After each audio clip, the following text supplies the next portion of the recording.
Gen X here.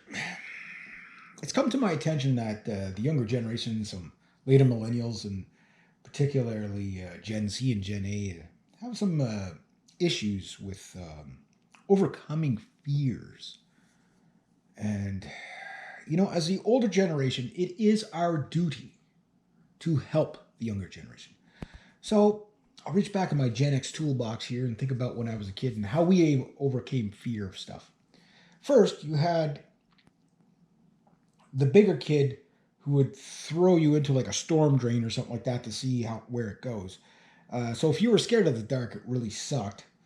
So you had to get through there really quickly so that you could not be stuck in there and beat your fear. And then, by the 15th or 20th time getting tossed into the storm drain, like whatever, usually you got comfortable with it after that. But there was other ways, if if claustrophobia is a bit of a thing for you, there's other ways to, strengthen yourself and challenge yourself for fears. And there's one toy that comes to mind for me, and that was metal roller skates. Yes, metal roller skates. Metal roller skates will not only test your bravery skills, it will also test how insane you were, too, to use them. But the first thing is you have to understand what a metal roller skate was. It was basically like a one-size-fits-all metal extending kind of like shoe, and which if you were in socks or bare feet, these things would like pinch your feet and you'd be bleeding that way. But they also had metal wheels on it with basically a metal axle with no bearings. So when you would use these things, your eyeballs would literally rattle out of your head. It was quite uncomfortable. But every now and then a wheel would jam up on you. So it wasn't a matter of if you were going to go flying somewhere. It was where you were going to land was more the issue. So metal roller skates, yes, would definitely test your bravery. There was other things that would test your bravery, such as lawn darts. Quite a few kids got killed with those. I think over 600 people died with playing lawn darts, but we called those the weak ones.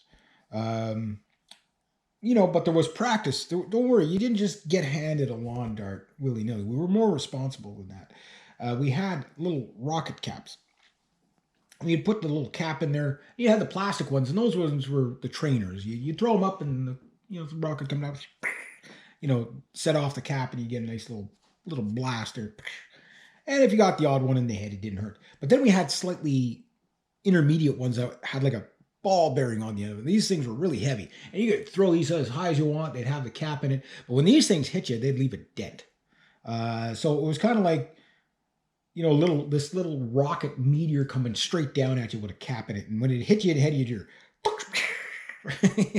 you'd hear an explosion in your head. It hurt quite a bit. And then after that, after you learn to dodge those little things, because they were quite nimble and hard to see once they got up, once they were fine going up, but coming down, they were just like meteors. You couldn't see them coming at you at all. And that was another great way to train yourself for the lawn darts, for the big game. And those, you'd always get the one kid who grabbed 3 or 4 of them at one time and just throw them straight and go, duck! Yeah. Like, you got your reflexes in really quickly like that. Oh, yes. So that's some ways to overcome fear for sure. There was a lot of other toys, that would challenge your fears too, and but that was definitely the one. Definitely one. It was the lawn darts. Dodging lawn darts it was good exercise. It was good cardio. Next to nearly dying of being startled from them. You'd just a sudden burst of energy to get out of the way. Yeah. So hopefully that helps you guys. Try some of that. Good luck. Hope you make it. Yeah, there we go. I wonder what metal roller skates while playing lawn darts at the same time. Yeah.